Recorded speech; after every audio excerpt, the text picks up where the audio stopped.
전체 내용을 1장부터 22장까지를 전체 아, 장별로 요약을 해서 해가면서 한번 살펴보겠습니다. 그렇게 하고 결국은 우리가 뭐 어떤 이론적인 배경, 어떤 종말론적인 그 성경이 말하고 있는 종말론적인 소스가 어떤 것인지를 아, 우리가 전체적으로 살펴보는 게, 조망해 보는 게 우리의 목적이기 때문에 요한계시록 전체를 한번 1장부터 성경 펴놓으시고요. 한번 보시면서 같이 보셔도, 앞에 화면을 보셔도 좋겠습니다.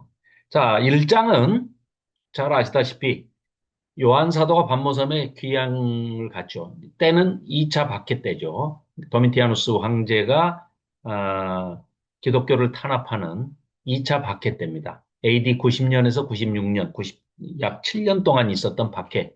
그 어간에 요한 사도가 반모섬에 귀양, 유배 조치를 당하죠. 그래서 이제 거기에 있는데 박해가 시작이 되고 있고, 이게 네로 황제의 박해에 이어서 두 번째 박해인데, 아주 1차 박해 때, 네로 박해 때 혹독하게 아주 대환란을 경험했고, 또 많은 사람들이 죽었죠. 순교를 했죠. 그렇기 때문에 이제 이 두려움에 사로잡혀 있는데, 그때 반모섬의 환상으로 예수 그리스도를, 예수님을 만나게 되죠. 그래서 이제 그때 소명을 받게 돼요. 개인적으로는 요한 사도는 소명을 받는 장면이고, 또 두려움에 쌓여 있는 이 기독교 전체로 봐서는 요한 사도가 거의 뭐 100세가 다 가까운 그런 나이에 나머지 모든 사도가 다 순교하고, 그리고 오직 요한만 순교를 하지 않고 이렇게 살아있는 이 터에 지금 어른으로서 이 상황에 대해서, 이 박해에 대해서 뭔가 말을 지금 들려줘야 하는 그런 입장에 처해 있는데, 그때 이제 친히 이 반모섬의 환상 가운데 예수님을 만나게 되는 놀라운 역사죠. 그래서 이제 1장에 돼 있는데, 보면은 거기에 이제 뭐라고 돼 있냐면 4절에 보시면 일곱 교회에 네가 이거 본 것을 기록해 가지고 일곱 교회에 써서 보내라. 자, 기록하라. 써서 보내라. 명령을 하고 계신단 말이에요. 그래서 4절에 요한은 아시아에 있는 일곱 교회에 편지하노니 이제도 계시고 전에도 계셨고 장차 오실 이 예수님의 재림을 말하죠. 그의 보좌 앞에 있는 일곱 영과 성령님, 그리고 또 충성된 증인으로 죽은 자 가운데서 먼저 나시고 땅의 임금들의 머리가 되신 예수 그리스도로 말미암아 이제도 계시고 전에도 계시고 장차 오실 이 하나님, 성부 하나님, 그리고 어, 땅의 임금들의 머리가 되신 예수 그리스도, 성자 예수님, 그리고 뭐예요? 아까 그의 보좌 앞에 있는 일곱 영, 하나님의 영, 성령. 그러니까 성삼위 하나님, 성부, 성자, 성령 하나님이 전부 다 4절에 지금 등장을 하고 계세요. 그런데 이분들이 은혜와 평강이 너희에게 있기를 원하노라 하면서, 자, 6절. 그의 하나님 아버지를 위하여 우리를 나라 제사장으로 삼으신 그에게 영광과 능력이 세세토록 있기를 원하노라. 아멘 하면서, 자, 이제 이 본 환상을 이제 기록을 해야 되는데, 요한이 본 환상이 놀랍게도 예수님께서 그냥 하늘로 승천해서 올라가 버리신 예수님이 아니라 지금도 친히 이 교회를, 일곱 교회, 일곱이라는 숫자를 완전수를 써서 세상에 있는, 땅에 있는 모든 교회들을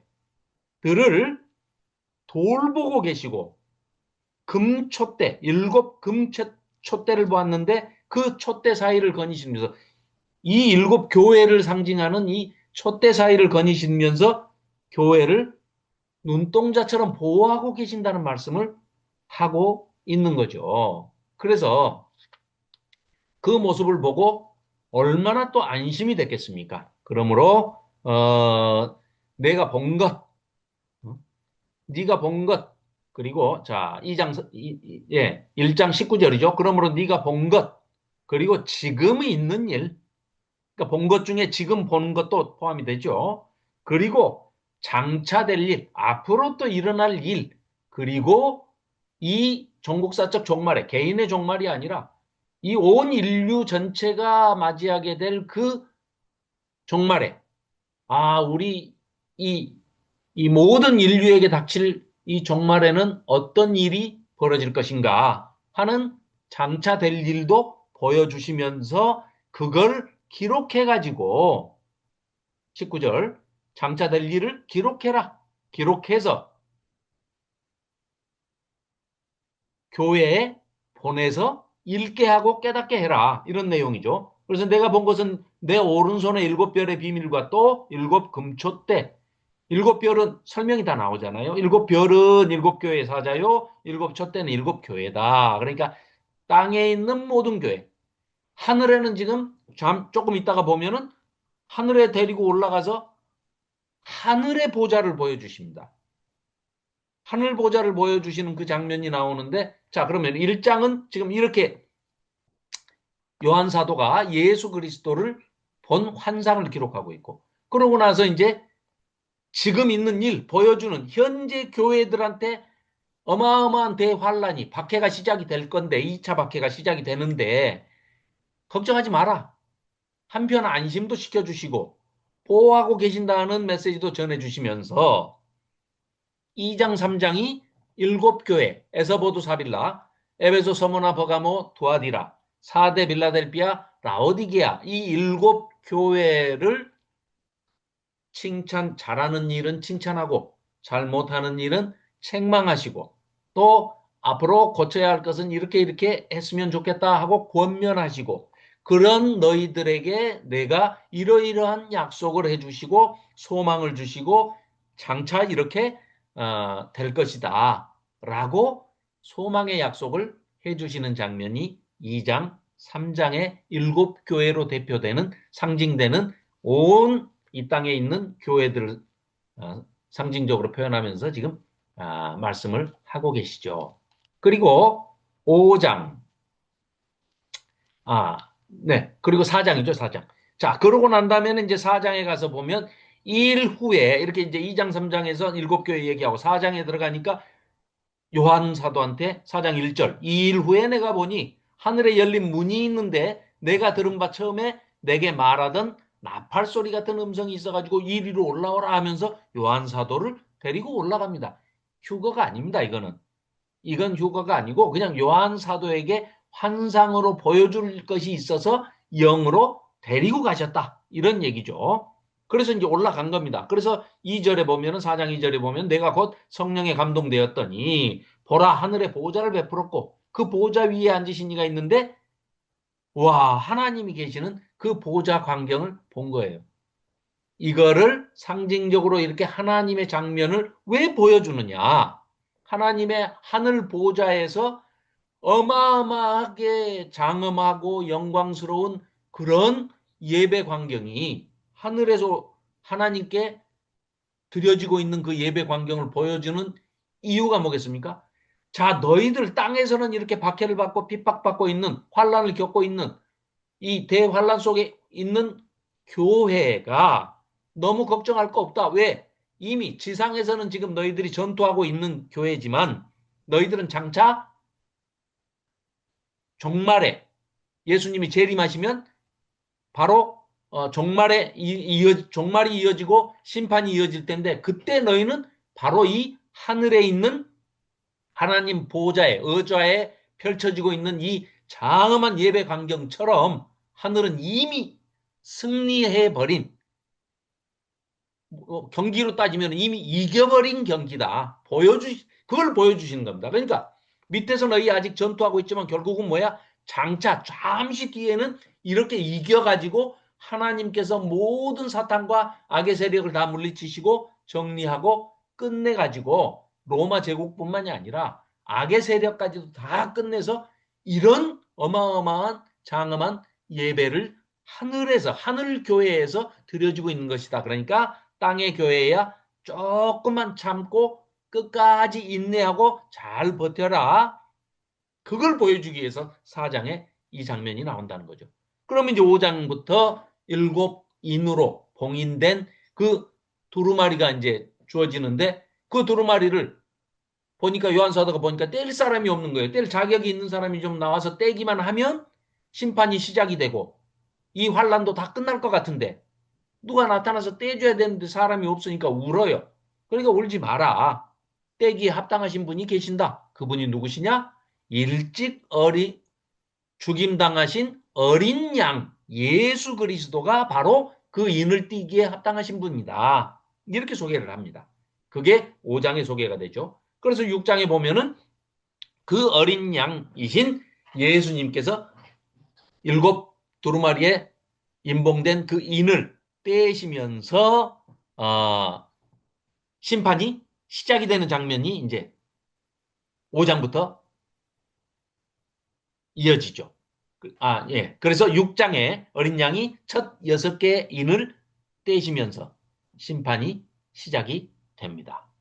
자, 그런데 그러면은 그 두루마리의 인을 다 떼면은 심판이 시작되는데 그렇다면은 이 땅에 있는 하나님의 백성들은 그러면 그 사람들은 어떻게 그 출애굽 때처럼 양의 피를 집 문설주에 바른 이스라엘 백성들은 패스오버 훌쩍 죽음의 그림자가 건너 뛰어가지고 6월절에 보호해 주어서 출애굽을 안전하게 그 해줬던 것처럼 이 땅에 그 두루마리 인을 떼가지고 재앙이 시작이 되면 심판이 시작이 되면 하나님 백성은 어떻게 합니까? 그래. 걱정하지 마라.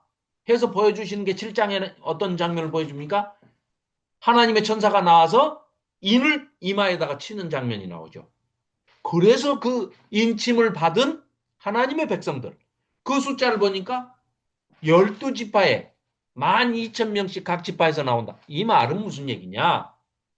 실제로 숫자로 그냥 12,000명을 각 지파마다 이렇게 나온다. 이스라엘 백성만 그렇게 구원을 받느냐? 이게 아니고 상징적인 숫자로서 12지파는 나중에 이제 뒤에 가면은 나오죠. 새하늘과 새 땅, 새 예루살렘 성이 내려오는데 12기초석이 있는데 그 기초석과 12대문이 있는데 그 12대문이 구약에 대표되는 12지파, 이스라엘 12지파와 신약을 대표하는 예수님의 사도, 제자 12명의 제자 이름이 12이 있는 거 아닙니까? 12기초석, 12대문, 진주문이. 그러니까 12 곱하기 12 하면은 144. 그거 곱하기 하늘 지성소. 하나님이 머무시는, 하나님의 임재가 있는 곳이 지성소인데 지성소의 크기가 10규빗, 10규빗, 가로, 세로 높이가 10 곱하기 10 곱하기 10 하니까 1000.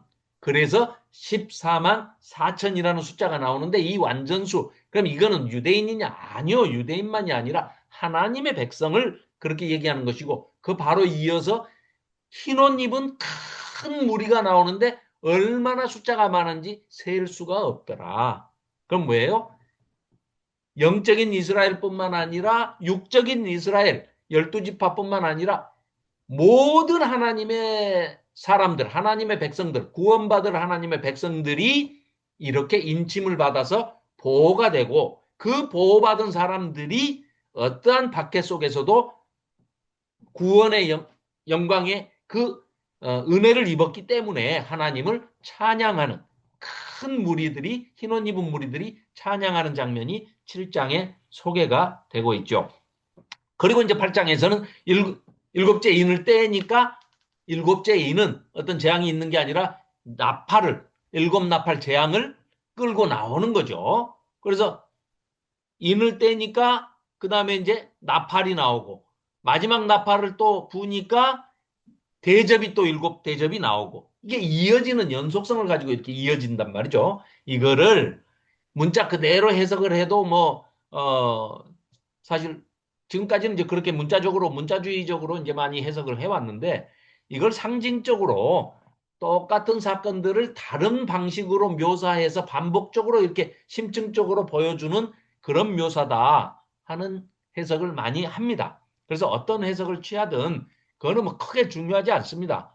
뭐 문자주의적으로 해석을 하든 아니면 상징주의적으로 해석을 하든 이거는 우리가 크게 뭐 후천년설이라든가 지난번에 말씀드린 대로 아니면 세대주의적 전천적 이런 거는 확실하게 이단입니다. 그리고 맞지 않는 얘기예요. 그러니까 그런 거는 전혀 고려하실 필요 없고 두 가지로 압축을 한다면 나는 문자적으로 그대로 다 이루어진다고 볼 것이다. 그럼 그렇게 생각하시면 됩니다. 그렇게 또 받아들이시고 그렇게 해석하고 그렇게 믿어도 아무 문제 없습니다.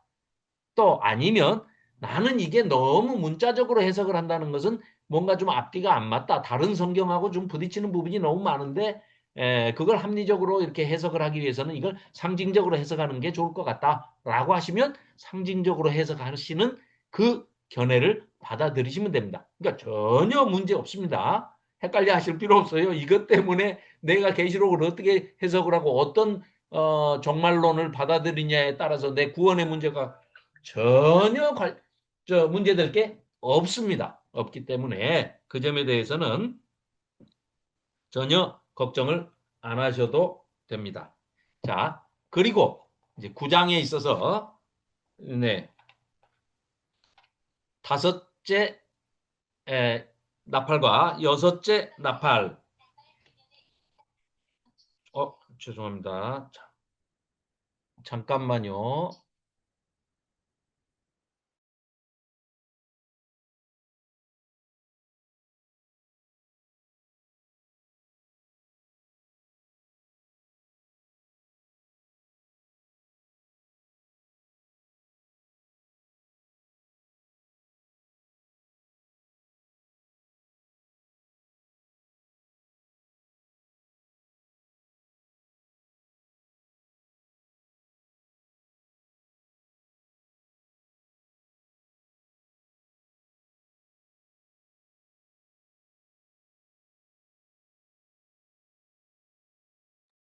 네, 죄송합니다.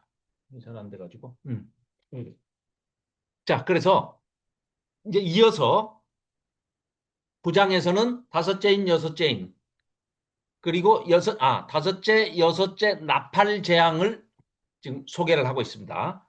이제 9장에서부터 이 재앙을 소개하는데 다섯째 천사가 나팔을 불매하면서 이제 이 근데 이게 첫째, 둘째, 셋째, 넷째 인 그러니까 앞부분 일곱 개 인 중에 세트 중에 1, 2, 3, 4는 자연계에 내리는 재앙. 일곱 인도 마찬가지고요. 또 일곱 나팔도 마찬가지입니다. 첫째, 둘째, 셋째, 넷째까지는 자연계, 뭐, 땅, 바다, 강물샘, 그 다음에 해달별 천체. 이런 식으로 자연계에 내리는 그 재앙도, 그러니까 똑같은 패턴을 가지고 이게 이어지고 있다는 거죠. 그래서 그 점도, 상징적인 해석의 어떤 근거로서 제시를 합니다. 자, 그래서 일단 뭐 그건 참고를 하시고요. 그리고 이제 인류에게 임하는 그런 고통과 전쟁이 소개가 되고, 그리고 10장에 가서 보면, 10장 넘겨보시면, 힘센 천사가 이제 하늘에서 구름을 입고 하늘에서 내려옵니다. 그래서 이 힘센 천사가 작은 두루마리를 이제 들고 그 오른발은 10장 2절입니다. 오른발은 바다를 밟고 왼발은 땅을 밟고 아주 크게 부르짖습니다. 그런데 이 힘센 천사가 자, 일곱째 천사가 7절입니다. 소리 내는 날 그의 나팔을 불리려고 할 때 하나님의 그의 종 선지자들에게 전하신 복음과 같이 하나님의 그 비밀이 이루어지리라 하고 이 고린도전서 15장에 있는 지난번에 우리 고린도전서 15장의 해석을 어떻게 할 것이냐 하는 그것도 이제 잠깐 소개를 드린 적이 있는데요. 뭐 이따 시간이 되면 이제 같이 한번 보겠습니다. 그래서 작은 도루마리를 달라 해가지고 그 이제 천사가 이거 갖다 먹어라 했어요. 배는 쓰고 입에는 꿀같이 달다. 이렇게 표현을 한단 말이죠. 그래서 내가 천사의 손에서 작은 두루마리를 갖다 먹어버리니까 요한이 그걸 받아 먹었어요. 하나님의 말씀의 두루마리를 받아 먹었다는 것은 요한이 두 번째 사명을 받는 장면입니다.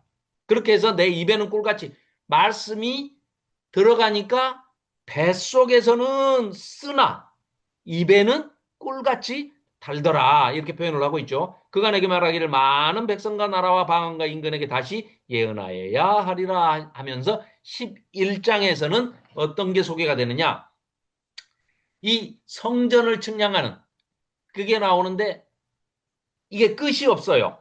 그래서 성전이 가로 세로 높이를 소개를 이제 이렇게 하는데 이따가도 뭐 저기 그 후반부에 가서 20장, 21장, 22장에 이제 소개가 되는데 예, 그 성전 측량하는 장면과 두 증인이 순교하는 두 증인의 순교가 소개가 되고 있고요. 그리고 일곱째 나팔이 이어서 11장에 소개가 되고 있습니다. 또 12장에서는 해를 입은 여자가 소개되죠. 그리고 그 이제 이스라엘로 국가를 묘사하는 거죠. 상징하는 거죠. 그래서 그 해를 입은 여자와 붉은 용의 영적인 전쟁, 즉 예수님의 탄생, 메시아의 탄생과 그 메시아를 해코지하고 죽이려고 하는 그 사탄, 용, 그 붉은 용이 계속해서 대적하고 이 회방을 놓는 그런 장면이 되겠습니다. 자, 그리고 12장에 가서는 예, 지금 방금 말씀드린 하늘에 큰 이적을 보이니 해를 옷 입은 한 여자가 있는데 이스라엘을 얘기하는 거죠. 그 발 아래에는 달이 있고 그러니까 이런 이야기들이 왜 이런 일들이 벌어졌는고 하면 하고 역사적인 배경을 지금 설명을 해주고 있는 겁니다. 그러니까 리뷰를 해주는 거죠. 리뷰. 사실은 지금까지 일어났던 이 일들에 대해서 성도들이 지금 현실적으로 박해를 받고 있는데 왜 이런 박해를 받냐 하면은 하고 현실을 재해석해 주고 있는 거예요. 왜냐하면 원래 처음에 하나님께서 이렇게 인류를 창조하시고 이렇게 했는데 하면서 설명을 하시는 거예요. 구원 계획에 인간의 반역으로 인해서 죄가 들어오고 또 이런 재앙이 내려졌는데 하나님께서 구원 계획을 세우시고 이렇게 이 해를 옷 입은 여자 야곱의 꿈, 요셉의 꿈, 참 야곱이 아니라 요셉의 꿈 얘기를 하면서 이 여자 또 용, 두 짐승 이런 유사 삼위일체의 그 배후에는 사탄이 있죠.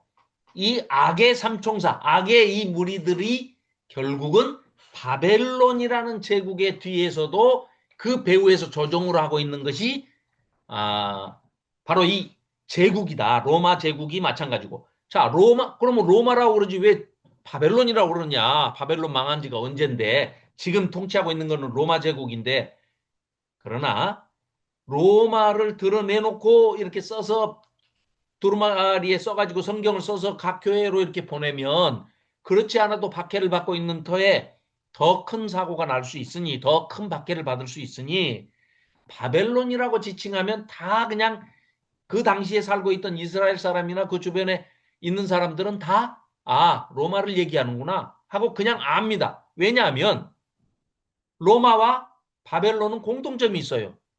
이들에게는 가장 소중한 것이 하나님이 머무르시는 하나님의 집, 성전이 예루살렘에 있죠. 그런데 이 예루살렘에 하나님의 성전이 있는데 감히 그 하나님의 성전을 쳐들어와 가지고 다 부셔버리고 불질르고 다 무너뜨려 버리고 그 성전 안에 있는 금 기물까지 금은 기물까지 기명까지 성전 기물까지 다 약탈해 가지고 간 게 과거에 바벨론이 그 짓을 했었고요. BC 586년에 그래서 남유다가 예루살렘이 멸망하면서 남유다도 멸망을 하고 포로로 잡혀갔지 않습니까? 끌려갔던 그 경험이 있기 때문에 지금 또 로마도 그로부터 600년 정도가 지나가지고 AD 70년에 또 어떤 일이 벌어집니까? 로마의 디투스 장군이 쳐들어와가지고 나중에 황제가 되지만 쳐들어와가지고 예루살렘 성을 함락해서 AD 70년에 이때만 해도 요한 사도가 살아있을 때입니다. 지금이 AD 90년이니까 예루살렘 성전이 완전히 무너지고 회파된 지 20년 정도가 지난 시점이거든요. 이미 그때 로마가 쳐들어와가지고 예루살렘을 완전히 불태워버리고 돌 위에 돌 하나 남지 않게 예수님이 예언했던 대로 그 완전히 예루살렘 성을 무너뜨리고 거기에 있는 것을 전부 금은 기물을 성물을 그 성전에서 쓰는 기물을 다 약탈해가지고 가버렸단 말이죠. 그러기 때문에 로마 이 로마를 굳이 로마라고 하지 않고 바벨론 이렇게 얘기해도 로마구나 라는 것이 그냥 이들은 이해가 되는 그런 상황이죠. 그래서 2장 13장에 이제 그런 성도들이 처해 있는 현실을 이 요한 사도를 통해서 상징적으로, 은유적으로, 비유적으로 이렇게 표현을 하고 있는 겁니다. 황제 숭배로 이제 그래서 대변되는 그 숫자가 666, 6이라는 거는 완전수 7에서 하나가 부족한 거죠. 그 부족한 것 세 번이나 반복해 가지고 666이 결국은 황제 숭배 사상. 그게 무슨 뭐 베리치비드에 무슨 바코드네 뭐 아니 2000년 뒤에 뭐 우리한테 이게 교훈을 주기 위해서 2000년 전에 이 책을 쓴 게 아니지 않습니까? 그러다 보니까 그것은 그냥 그 사탄이 배후에서 조종을 하고 있고 그게 형태가 뭘로 나타나든지 간에 그게 뭐 베리칩이 됐든 무슨 66이 바코드가 됐든 그게 네론 카이사르의 뭐 이름이 됐든 이름의 숫자 값이 됐든 그 두 짐승을 표현하는데 그것은 하나님 아닌 무언가를 숭배하라고 강요하는 그래서 물질을 강요를 하든 뭐 황제 숭배를 우상을 강요를 하든 그런 시스템에서 딱 올감해 가지고 굴복하지 않으면 안 되게끔 만드는 강제하는 어떤 그런 것들을 총칭해서 대변해서 말하는 것이 666이다. 이렇게 받아들이시면 됩니다. 그리고 이어서 14장에서는 이제 12, 13장에 그렇게 설명을 하고 14장에서는 이제 시온산의 어린 양과 또 하나님의 인치심을 받아가지고 구원받을 14만 4천 명의 새 노래 최후의 또 이 추수하는 포도 추수하는 장면이 소개가 되고 있죠. 그리고 15장 16장에는 이제 일곱 대접의 그 준비 장면과 대접 재앙이 이제 쏟아지는데 마지막 재앙 일곱 대접이죠. 그것을 준비하는 일곱 천사와 유리바다 건너편 붉은 유리바다 건너편에 있는 부활한 성도들의 그러니까 부활이라면 첫째 부활은 뭐냐? 첫째 부활의 첫 열매는 예수님이시죠. 죽음을 이기시고 부활하신 예수님이 부활의 첫 열매고 예수님을 그러니까 하나님의 백성들 중에 먼저 죽은 사람들은 그 몸은 이 땅에서 썼고 그들의 영혼은 바로 죽은 다음에 몸하고 영혼이 분리가 되죠. 분리가 돼서 이 영혼이 낙원에 가 있다는 거예요. 그 낙원에 가 있다고 표현한 신약에 여러 군데가 나오고 또 죽은 불신자들의 영혼은 음부라는 곳에 가 있다가 그러니까 상태가 우리가 인간이 죽으면 몸은 이 땅에서 이제 썩어지죠. 그러니까 그 몸은 이미 이제 죽은 몸이 돼버리니까 육체는 이제 이건 썩어 없어지는 것이고 영혼은 하나님과 함께 있으면 그건 하나님의 백성이고 그 하나님의 백성들이 있는 장소에 있지 않고 다른 곳에 있으면 그걸 음부라고 그러고 하데스라고 그러고 거기에 있는 영혼들이 나중에 부활은 합니다. 믿었든 안 믿었든 신작은 뭐 비신작은 그리스도인이건 비그리스도인이건 믿는 사람이건 믿지 않은 사람이건 다 부활합니다. 그렇죠? 다 몸으로 부활을 해요. 그 몸으로 부활을 해가지고 그 부활한 영체에 각자의 영혼이 결합이 되는 것이 백보자 심판을 받기 위해서 부활을 하는 거죠. 그러니까 첫 번째 부활에 참여하는 사람들이 복이 있다 하는 것은 믿는 사람들, 성도들의 부활을 얘기하는 겁니다. 그러니까 그들이 저 하늘에서 예수님을 호위하고 재림하실 때 함께 오는 거죠. 그 모습을 잠깐 요한사도가 봤는데 그게 붉은 홍해바다 건너갔던 옛날의 그 모습처럼 붉은 유리바다 건너편에서 하나님을 찬양하는 노래를 하고 있더라. 그래서 출애굽기 15장에 모세의 노래가 나오듯이 이 요한계시록 15장에도 유리바다 건너편에 부활한 성도들의 노래가 울려 퍼지는 것이죠. 그래서 모세의 노래, 어린 양의 노래 하면은 바로 출애굽기 15장의 모세의 노래. 그게 홍해바다 건너편에서. 그거와 똑같은 이미지, 똑같은 심상으로 가져와서 그리고 요한계시록 15장에 어린 양의 노래, 유리바다 건너편에서 울려 퍼지는 어린 양의 노래가 소개가 되고 있습니다. 16장에 이제 하나님의 진노가 담긴 일곱 대접이 쏟아지죠. 그리고 17장에 짐승을 타고 앉은 큰 음녀 바벨론, 큰 음녀 바벨론의 정체와 짐승이 받을 이제 심판을 소개를 하고 있죠. 이 큰 음녀 바벨론 로마 제국을 얘기하는 거죠. 네. 그리고 18장에는 바벨론의 이 멸망과 그 과정을 좀 더 상세하게 묘사하고 있는데 세상 권세와 또 경제적으로 번영을 상징하는 이 바벨론, 로마 제국이죠. 이 로마 제국, 그 배후에 또 로마 제국이 이꼬르 바벨론이에요. 다 영적인 바벨론이고 이 뒤에 누가 있다고요? 배후에 사탄이 있다. 그래서 바벨론의 완전한 멸망을 그리고 묘사하고 있는 겁니다. 그리고 19장에 보면 이제 바벨론의 멸망을 지켜보던 이 백성들이, 성도들이, 하나님의 백성들이 감사와 찬양의 노래를 부르게 되죠. 네. 그리고 이제 어린 양의 혼인잔치와 백마탄, 예수 그리스도. 여기서 백마탄자, 저쪽에 앞에서 처음에 일곱 인을 뗄 때, 첫째, 둘째, 셋째, 넷째 뗄 때도 백마가 나오는데, 그건 예수님하고 전혀 관계가 없는 거고, 여기 나오는 지금 백마탄자가 바로 예수님이십니다. 그러니까 19장에 나오는 백마탄 타신 분은 확실히 예수님입니다. 그러나 앞에 나온 것은 예수님일 수가 없죠. 예수님은 그 인을 떼고 계시지, 그 말을 타고 오신 게 아니죠. 자, 그리고 20장에 가서 이제, 19장에 그래서 짐승과 거짓 선지자의 그 최후, 또 사탄을 무적행에 감금하는 장면이 나오죠. 20장에 보면 이제 최후의 심판, 천년왕국이 20장 1, 2, 3절, 또 지난번에 4, 5, 6절, 그리고 이제 그 이후 7절부터 10절까지가 소개가 되고 천년왕국이 끝나는, 그 천년왕국은 지난번에 이제 다 말씀드렸기 때문에 이제 생략하고 이따가 뭐 또 기회가 되면 살펴보고요. 그리고 그 천년왕국이 끝나고 잠깐 풀려나니까 이 사탄이 또 못된 짓을 해서 하던 뭐 어디 가겠습니까? 또 세상을 미혹하려고 하죠. 그런데 미혹을 하라고 놔두는 게 아니라 미혹하려고 하는데 그냥 아예 끝장을 내버리시죠. 그래서 그냥 뭐 힘도 써보지도 못하고 뭐 어떻게 못된 짓도 해보지도 못하고 그냥 네, 사탄이 패배하고 맙니다.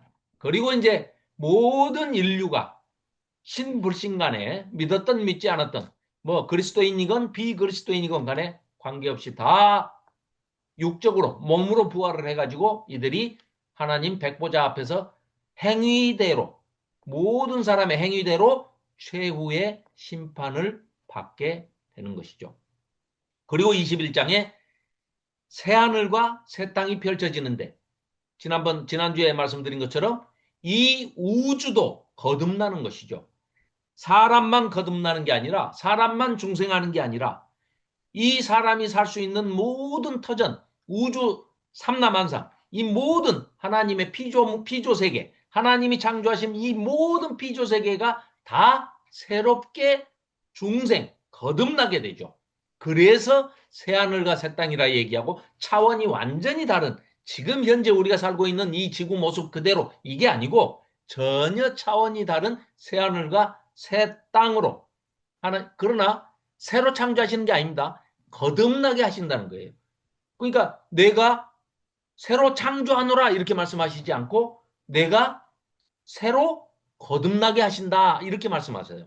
그래서 새하늘과 새 땅 그리고 하나님의 임재가 거하시는 그 예루살렘 성전이 없고 아예 예루살렘 성이 우리에게로 하늘에서부터 내려와 가지고 우리 위에 장막을 치시고 우리를 향해서 너희가 성전이다. 그리고 하나님이 성전이시고 예수님이 성전이시기 때문에 함께 거하시는 하나님의 임재가 아예 우리 모두의 내재 세계를 통일시켜버리는, 그러니까 내재와 초월 세계가 하나가 돼버리고 차원이 저차원과 고차원이 하나가 돼버리는, 통일되고 연합돼버리는 그런 놀라운 기적 같은 거듭남이 바로 새하늘과 새 땅이며 새 예루살렘, 영광스러운 그런 모습을 묘사하고 있는 거죠. 그래서 21장, 22장에 새 예루살렘을 상세히 묘사를 하는데 가장 놀라운 것은 영원히 살 수 있었던, 처음에 창조하실 때 창세기 1장, 2장, 3장에서 에덴 동산을 창설하시고 거기에 아담아가 흙입니다. 흙. 그리고 아담이 사람이에요. 흙에서 왔으니 너는 흙으로 돌아갈지어다. 그래서 이름을 아담아, 흙이라는 먼지라는 데에서 따와가지고 아담 해가지고 아담이 사람이 되는 겁니다. 마찬가지로 호모가 라틴어로, 그러니까 아다마는 히브리어고요. 이 라틴어로 호모가 사람입니다. 사람. 그런데 라틴어도 호모가 어디서 왔느냐? 후무스라는 단어에서 왔는데 후무스가 뭐냐? 그게 먼지예요, 먼지. 그것도 흙입니다. 그러니까 똑같아요. 라틴어건, 헬라어건, 히브리어건, 사람의 어원이 흙이에요. 그러니까 사람은 죽으면 다 흙으로 돌아가고 하나님이 흙으로 인간을 만드셔가지고 사람을 만드셔가지고 거기에 하나님의 영, 푸시케, 하나님의 영을 불어넣어 주시니까 생명, 살아있는 생명체가 된 거죠. 그러니까 모든 생명체는 다 죽을 수밖에 없는, 필멸할 수밖에 없는 모든 존재는 다 멸절해지는 겁니다. 죽는 겁니다. 없어지는 겁니다. 그러기 때문에 우리 인간들을 영원히 살게 해주시겠다고 약속을 하신 그 에덴 동산에 심어놨던, 아담이 먼저 따먹었으면 하고 우리 속으로는 기대하는 그것이 바로 생명나무의 실과 아닙니까?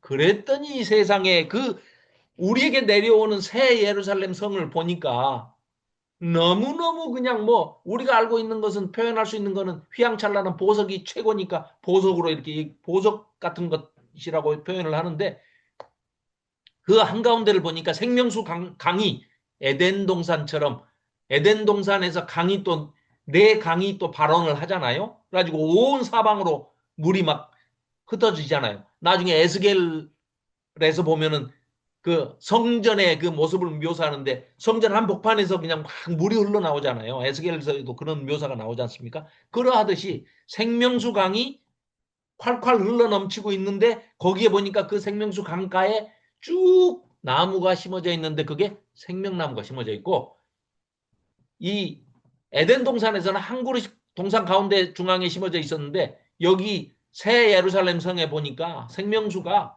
12달을 내내 매달 새로운 생명 나무의 실과를 내주기 때문에 매달 그걸 따먹고 뭐 영원히 끊이지 않고 풍족하게, 그래서 영생을 누리는, 즉 뭐 영생이라면 우리는 이제 뭐 기껏해야 안 죽고 오래 사는 것 이렇게 생각하는데 그런 차원이 완전히 다른, 부족함이 없는, 결핍이 없는 완전히 충만한 세상에서 하나님과 함께 아예 임마누엘, 하나님을 얼굴과 얼굴을 맞대고 예수님과 얼굴과 얼굴을 맞대고 우리가 함께 사는 그런 영생복락의 차원 안으로 들어가게 된다. 그래서 마라나타, 그거 봐, 아이고 종말이 빨리 와가지고 우리 죽어버리면 큰일 나지, 천천히 오세요, 나 다 살고 난 다음에 종말 오세요, 이게 아니고, 그래서 이 요한계시록은 맨 마지막에 22장 21절이 어떻게 끝납니까? 주 예수의 은혜가 모든 자들에게 있을지어다. 어서 오십시오 하면서 20절, 이것들을 증언하신 이가 이르시되 내가 진실로 속히 오리라 하시거늘 아멘. 주 예수여 오시옵소서. 제발 빨리 오시옵소서. 마라나타 하는 게 주 예수여 오시옵소서 하고 이 성경의 66권의 마지막을 이렇게 장식을 하고 있습니다. 이게 계시록의 전체입니다. 송은영 집사님 어렵지 않죠? 예, 이게 계시록인데 이보다 더 쉽게 어떻게 하나? 이게 계시록의 1장부터 22장까지 전체입니다. 자, 그러면 자, 뭐 복잡한 거 다 그만두고 성경은 종말에 어떤 일들이 벌어진다고 하느냐? 그거 좀 쉽게 얘기해 봐라. 이렇게 한다면, 자, 한마디로 이런 얘기입니다. 앞에 보시면 가장 성서적인 종말론, 뭐 비브리칼 에스카톨로지, 성경적인 종말론은 어떤 것이냐? 신구약에, 신약이건 구약이건 성경의 종말에 대한 소스가, 정보가 여러 군데 이렇게 흩어져서 나옵니다. 그런데 그것만 가지고는 온전한 그림이 안 그려져요. 그래서 요한계시록을 보니까 이 요한계시록이 우리 퍼즐 맞추기 하면은 밑그림, 원 바탕에 이렇게 크게 그려져 있는 밑그림 있잖아요. 그 밑그림 위에다가 이렇게 퍼즐 조각을 하나씩 하나씩 이렇게 넣어서 얹어 보면 그 그림이 나중에 총체적으로 총합이 딱 맞아 떨어지지 않겠습니까? 그게 어떤 것이냐? 그게 바로 신구약 전체 것인데, 여기 보시면 창세기에서도 출애굽기에서도 레위기에서도 또 이사야서, 스가랴서, 다니엘서, 호세아서, 요엘서, 아모스서, 미가서 여러 군데에서 종말론의 소스가 있습니다. 그런 이미지들이 그려져 있고 예수님도 오셔서 신약에서도 얘기를 하고 있는데 이 구약 성경의 예언들이 요한계시록이라는 이 신약의 맨 마지막 뚜껑을 덮는 신약의 66번째 이 책에서, 그러니까 신구약 통틀어서 66번째 책 요한계시록에 와서 비로소 완성이 되고 성취가 되더라. 그래서 온전한 그림을 우리가 살펴볼 수가 있다. 이렇게 말씀드릴 수가 있겠죠. 자, 그러면 성경적인 이 종말론을 한번 볼 때, 그럼 어떤 게 성경에서는 우리의 종말에 어떤 미래를 얘기하고 있느냐? 자, 그러면 이제 좀 쉽게 얘기해 보겠습니다. 지금 장로교는 뭐 무천년설, 이런 거 모르셔도 돼요. 자, 성경은 뭐라고 그러느냐? 그러면 자, 이미 자, 우리 성도들은 예수님을 우리 주라고 시인하고 입으로 시인하고 마음으로 믿어 입으로 시인하고 예수 물로 세례를 받고 하나님 앞에 약속을 하고 우리가 이미 이제 구원을 받은 하나님의 백성으로서 예수 그리스도의 제자가 되기로 우리가 신앙 고백을 하고, 그래서 우리가 이제 사도신경을 하고 또 주기도문을 하고 이렇게 신앙 고백을 하지 않습니까? 하면서 신앙생활을 해요. 그러니까 우리는 이미 하나님 나라가 시작이 우리 개인적으로 봐서도 된 겁니다. 그러나 그렇게 하고 끝나는 게 아니라 이미 시작된 하나님의 나라 속에 살고 있지만 다 이루어지지는 아직 않았잖아요. 개인적으로는 개인의 죽음, 내 개인사적 종말이 바로 죽음이죠. 그럼 내가 죽으면 또 죽어서 바로 천국으로 가느냐, 부활하고 천국 가느냐, 그게 아니잖아요. 성경을 읽어보면 부활은 언제 해요? 예수님이 재림하실 때 우리가 몸의 부활이 있다라고 그러잖아요. 그러기 때문에 그 동안을 보통 중간 단계라고 이따 그것도 너무 중간 상태를 좀 이따 복잡한 얘기를 또 하면 또 어지러울 수도 있으니까 일단은 뭐 어려운 단어들은 나중에 설명하기로 하고, 자, 그런 상태에서 이미 시작된 하나님 나라, 구원은 이미 시작이 돼서 이미 시작된 하나님 나라에 우리가 살고 있지만 장차 완성될 새하늘과 새 땅, 지금 요한계시록 방금 우리가 살펴봤던 듯이 그 종말의 재림 때 이루어질 새하늘과 새 땅, 새 예루살렘 성이 하늘에서부터 하나님이 우리에게 주시고 가져오신다고 했는데 우리가 죽어서 뭐 영혼이 빠져나가가지고 어디 저먼 이상한 데로 찾아가는 그런 게 천국이 아니고 온답니다. 새 예루살렘 성이 천국이 온답니다. 그래서 그 장차 완성될 새하늘과 새 땅을 동시에 우리는 경험하고 소망하면서 사는 거죠. 그러니까 이미와 아직 사이에 우리가 살고 있는 겁니다. 우리의 삶이 뭐냐?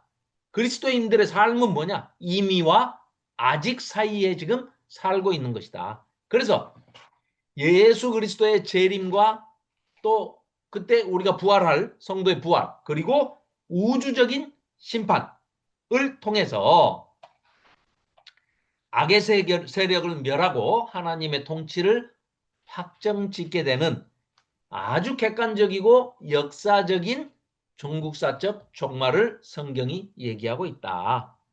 그래서 이 천년왕국 실제로 문자적으로 해석을 해가지고 진짜로 천년왕국이라는 게 예수님 오시기 전에 뭐 천년왕국에 뭐 천년 동안 거기서 무적행에 사탄이 갇히고 실제로 숫자적으로 1, 2, 3, 4, 5년 뭐 이렇게 999년, 천년 하고 물리적인 천년을 사는 걸 천년왕국이라고 하느냐? 아니다.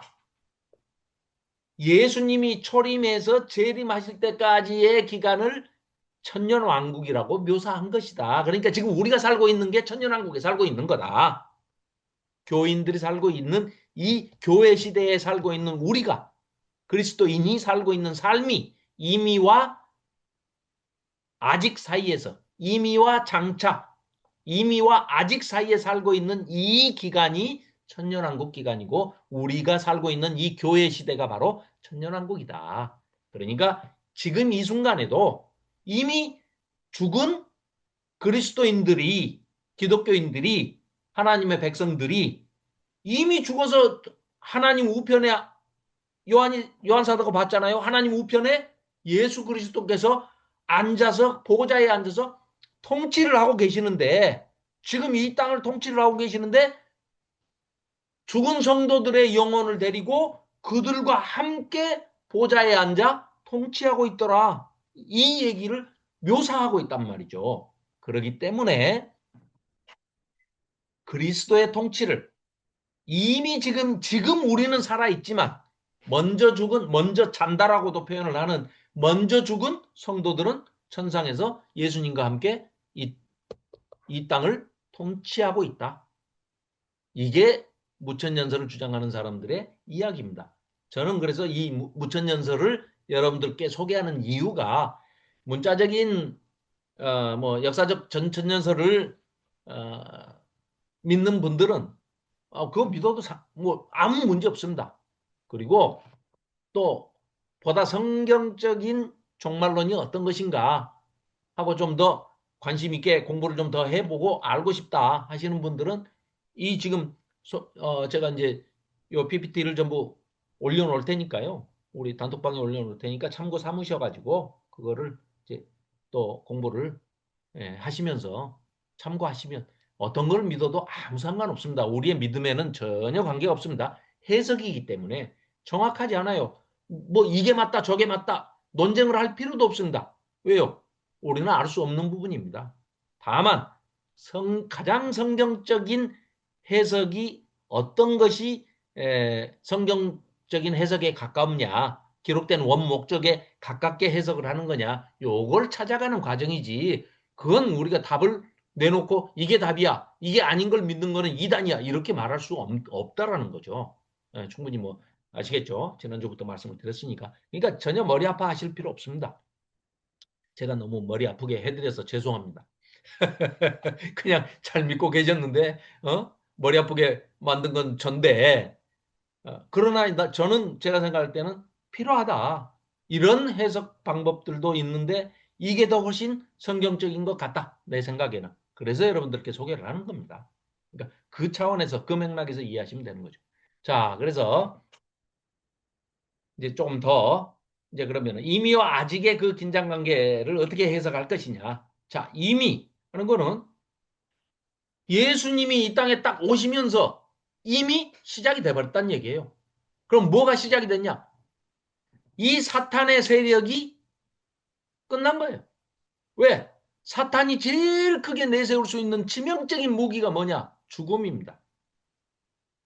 인간들을 죄에 빠지게 해가지고 죄의 싹은 사망이다 해서 죽게 만드는 거예요. 그래서 인간들은 영존할 수 있는, 영생할 수 있는 존재가 아니라 죽음을 맛보게 되는 그것도 급격히 구약의 초창기에 나왔던 그 평균 수명은 노아의 홍수 이전까지는 912세였습니다. 평균 수명이. 그 다 더해가지고 나눠보면. 그러니까 약 900년 이상을 살았던 인간들이 지금 길어야 120년이에요. 그러니까 급속히 이렇게 이제 수명이 줄어들긴 했지만 이 예수님이 초림하셔서 오셔서 십자가에 죽으시고 죽으심으로 인해서 죽음을 실제로 당하시고 맛보시고 하나님께서 친히 죽은 자 가운데서 예수님을 살려내시지 않습니까? 그래서 그 사망을, 죽음을 이겨버리신 거죠. 그렇게 하고 그게 십자가 사건입니다. 그게 부활 사건입니다. 십자가에서 죽으시고 부활하셔서 일어나시고 사셔가지고 이 땅에서 40년 동안, 아니 40일 동안 부활하신 모습을 보여주시고 친히 여기 계시다가 많은 사람이 보는 앞에서 그대로 하늘로 들려 올라가시는 승천하는 장면을 보여주시고 올라가셨다는 얘기죠. 그래서 하나님 나라는 이미 예수님 초림 때 이 땅에 이미 실현되고 와버렸다, 들어왔다 라고 얘기하는 것이 맞는 얘기다 그거죠. 그래서 승리가 확정이 됐다. 예수 그리스도께서 십자가에서 사탄의 머리를 깨뜨리고 뱀의 뒤꿈치로, 발 뒤꿈치로 뱀의 머리를 짓밟듯이 죄와 사망의 권세를 예수님이 이기신 거죠. 그러니까 이미 전쟁의 승패가 결정이 된 D-Day와 같은 거죠. H-Hour와 같은 거예요. 그리고 이 예수님께서는 재림하실 때까지, 그래서 요한계시록에서 20장에서 우리 지난번에 살펴봤듯이 20장에서 소개하고 있는 1, 2, 3절에서 또 내가 보면 천사가 무저갱의 열쇠가 쭉 나오죠. 용을 잡으니 곧 옛 뱀이요 마귀요 사탄이라. 잡아서 1000년 동안 결박하여 무저갱에 던져 넣어 잠그고 그 위에 인봉하여 1000년이 차도록 다시는 만국을 미혹하지 못하게 하는데, 그러니까 사탄을 결박한 게 목적이 뭐예요? 여기 3절에 나오잖아요. 만국을, 세상을 다시는 미혹하지 못하게. 그러니까 미혹하지 못하게 만든 겁니다. 그럼 예수님이 오셔가지고 초림 때 사탄을 결박해서 이렇게 했다라고 친다 하면 왜 그런데도 이렇게 사탄이 활동을 하고 지금 판을 치고 다니냐?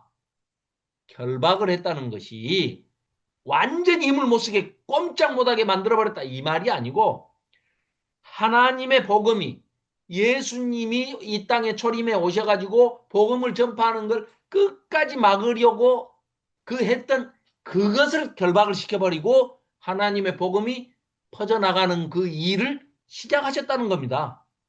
그러니까 사탄이 완전히 물리쳐진 것도 아니고, 또 하나님께서 의도적으로 사탄을 허용하시잖아요. 욥기를 보십시오. 허용을 하시잖아요. 사탄에게. 시험을 허용하십니다. 하나님은 친히 시험하지 않으신다고 그러잖아요. 사탄을 통해서 시험을 하게. 아니, 사탄이 세상에 우리 봤잖아요. 예수님 그 요단강에서 세례 요한으로부터 세례를 받고 난 다음에 바로 어떻게 합니까? 성령에 이끌려서 광야로 나가셔가지고 사탄에게 시험을 받으시잖아요. 하나님이신 예수님도 시험을 받는 것을 허락하십니다. 하나님께서. 그때 어떻게 하십니까? 하나님의 말씀으로 예수님이 다 물리치고 이겨버리시지 않습니까? 그때 뭐 인용하신 그 말씀들이 신명기 말씀도 있고 뭐 여러 가지 말씀들이 있지 않습니까? 빵으로만 뭐 사람이 빵으로만 사는 것이 아니다 뭐 하시고 뭐 세 가지 시험을 전부 말씀으로 물리치시잖아요. 이런 내용들이 이 요한계시록 20장에서 방금 우리가 1, 2, 3절에서 읽었던 이 천년, 여기 나오는 이 천년 가지고 천년왕국이라는 단어를 만든 겁니다. 그냥 후대의 사람들이. 그런데 그 천년이란 건 뭐냐? 잘 읽어봐라. 잘 읽어보면 만국을, 세상을 미혹하고 있는 사탄을 힘을 약화시켜가지고 세력을 팍 꺾어가지고 예수님께서 초림 때 오셔가지고 사탄의 머리를 깨뜨리시듯이 죄와 사망의 권세를 이기시듯이 사망을 이기시고 죽음을 이기시고 부활하셔버리듯이 이 사탄을 예수님이 재림하실 때까지, 초림하셨은 그때 2000년 전부터 이제 언제 재림하실지는 모르지만 재림하실 때까지 그 기간을 그냥 1000년, 이렇게 표현한 것이다. 그래서 즉 우리가 지금 살고 있는 성령 시대, 교회 시대를 의미한다. 왜 지금도 예수님께서는 그리스도는 하늘 보좌에서 하나님 우편에 앉아가지고 자기 백성들과 먼저 잠잔 기독교인들과 자기 백성들과 세상을 만국을 통치하고 계시니까. 그래서 우리는 이미 죄에서 해방되었고 영적으로는 예수 그리스도와 함께 하늘 보좌에 앉아서 세상을 통치하고 있는 존재다. 이렇게 해석해도 결코 무리가 아니다. 이런 말씀입니다. 자, 아직이라는 관점에서 한번 좀 봅시다. 그러면 이미 시작된 것은 알겠어요. 예수님 오셔서 시작이 됐다. 그럼 아직 이루어지지 않은 건 뭐냐? 승리는 이미 확정이 됐죠. 그러나 전쟁의 잔당들이 아직도 사탄의 배후 세력들이 또 사탄을 추종하는 그 세력들이 또 사탄이 계속해서 미혹해가지고 자기 꼬드김에 넘어온 자들을 데리고 사탄의 종로로 하는 자들을 데리고 여전히 하나님의 백성들을 저항하며 고통을 주고 핍박을 하고 압박을 하고 탄압을 하는 그런 시대입니다. 그러니까 즉 하나님의 나라는 이미 시작됐으나 아직 완성되지는 않았다. 그 사이에 이미와 아직 사이에 우리가 지금 살고 있는 것이죠. 그렇죠? 그래서 여전히 뭐 이 세상에는 고통도 있고 질병도 있고 죽음도 있고 육체적인 한계 속에 살고 있다. 그렇죠? 이러한 피조물이 모든 피조물들이 탄식하며 예수님이 재림하셔서 오셔가지고 종국사적 종말을 맞이할 때 우리 모두를 거듭나게 하시고 해방을 시켜주시고 희년을 선포하시고 나팔을 불어서 우리 모두에게 자유를 주실 것이다. 궁극적인 자유의 최고 꼭대기는 뭡니까? 죽음을 이겨버리는 것. 즉 우리도 몸에 부활을 하고 부활의 영체로서 하나님과 함께 영생복락하는 그 천국으로 들어가는 새 예루살렘 성에서 하나님과 함께 사는 그, 그 지점이 바로 완전히 아직 도달하지 않았지만 그 지점이 완전히 모든 것이 성취되는 그런 것이다. 그렇게 말씀드릴 수가 있겠습니다. 그래서 사탄의 결정적인 패배는 이미 확정됐으나 지금은 예수님이 재림하실 때까지는 여전히 우는 사자처럼 믿는 사람들까지도 늘 이 직업이 사탄의 직업이 미혹하는 자니까 참소하는 자고 죄에 유혹하고 빠지게 만드는 자고 그래서 유혹하고 박해를 합니다. 자, 그리고 재림의 소망 정말의 최종적인 이 마침표인 빅토리데이 승리하는 그날이 바로 예수님이 재림하시는 날이죠. 그래서 그때 비로소 우리는 몸의 부활 중요합니다. 몸의 부활이 중요한 것이에요. 그래서 육체의 부활과 또 전부 다 몸의 부활을 해야만 신작은 불신작은 믿건 믿지 않았건 전부 다 몸으로 다 부활을 해가지고 하나님의 백보자 심판대 앞에 서는 겁니다. 그래서 그때 새하늘과 새 땅이 완성이 된다. 그래서 임의의 확신과 아직의 인내. 그러니까 우리는 구원받은 하나님의 자녀입니다. 그러나 여전히 죄와 우리가 하나님 세례 받았다고 그래서 거룩해져 버리고 끝납니까? 의롭다 칭함을 받으면서 그냥 완전히 의인이 돼가지고 끝납니까? 아니잖아요. 여전히 우리는 죄와 씨름하면서 싸우는 그런 신세죠. 구원받은 죄인이라는 얘기죠. 그 얘기가 바로 이런 얘기죠.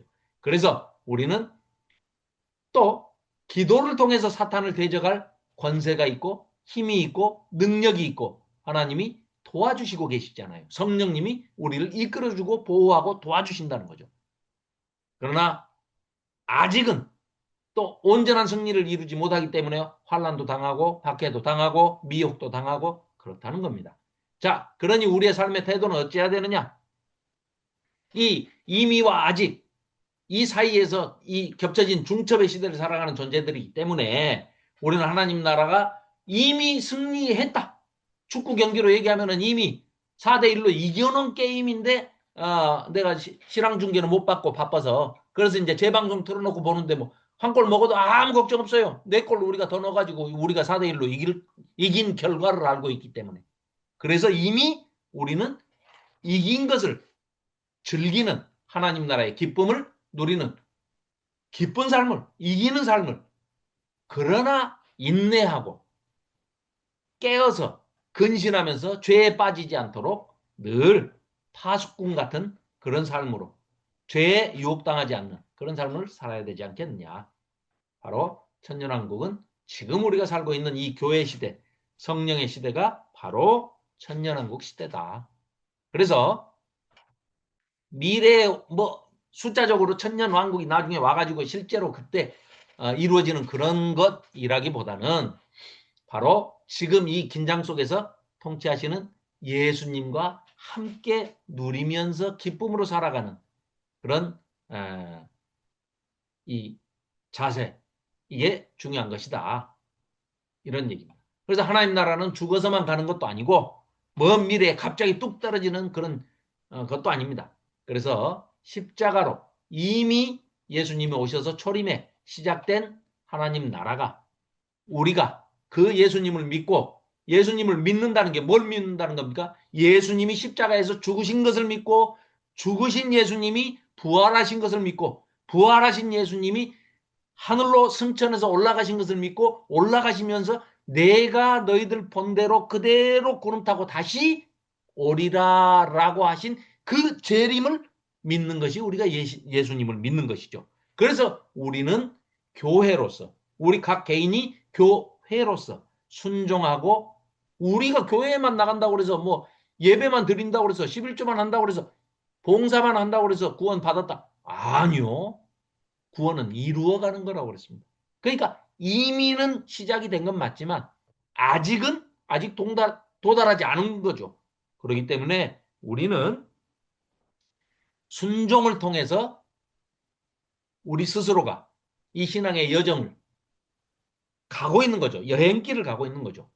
그래서 주님이 다시 오시는 세컨 카밍 하시는 그 재림 때 그야말로 완벽하게 모든 것이 온전히 이루어지는 것이죠.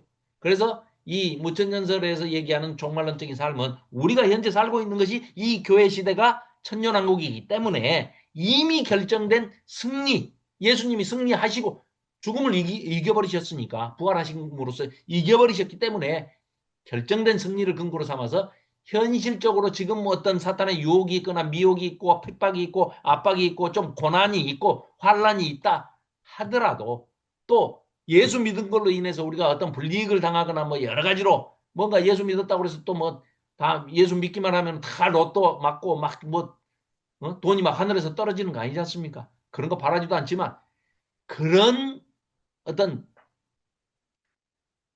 요행을 바라는 게 아니라 현실적인 고난은 있을 수 있다. 그러나 우리에게는 그 고난을, 핍박을, 압박을, 환란을 충분히 넉넉하게 이겨낼 수 있는 그런 힘이 있다. 왜? 누가 그 힘을, 새 힘을 공급해 주시냐? 성령님이, 예수님이, 성부 하나님이 공급해 주시는 힘으로 우리는 싸워 이길 수 있다. 넉넉한 싸움을 싸워서 왜? 예수님이 이미 이기신 걸 우리가 알고 있기 때문이죠. 그래서 이미 이겨놓은 싸움을 우리는 싸우는 군인이니까 두려울 게 하나도 없다라는 얘기죠.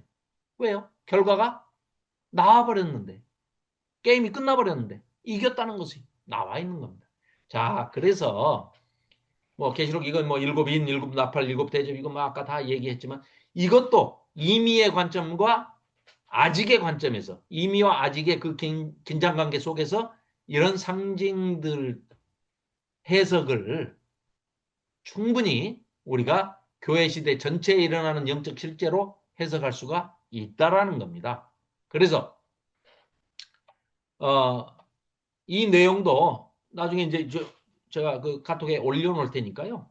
네, 이것도 충분히 읽어만 보셔도 많이 이해가 되실 겁니다. 도움이 많이 되실 거예요. 자, 그렇게 하고 666 아까도 이거 말씀드렸죠. 7은 하나님의 완전수인데 6은 거기서 하나 모자란 인간의 숫자예요. 그 6이 세 번 반복된 666은 하나님이 되고 싶어 하지만 결코 도달할 수 없는 그 우상숭배를 강요하거나 인간 중심주의 또 뭐 물질 만능주의 이런 적그리스도적인 권세의 총합을 의미하는 겁니다. 그래서 하나님 아닌 무언가를 강요하는 것 이게 바로 666으로 대표된다 그 말이죠. 꼭 이게 666이 뭐 누구의 이름이냐 숫자냐 뭐 네로왕조 뭐 베리칩이냐 무슨 바코드냐 다 의미 없는 얘기입니다.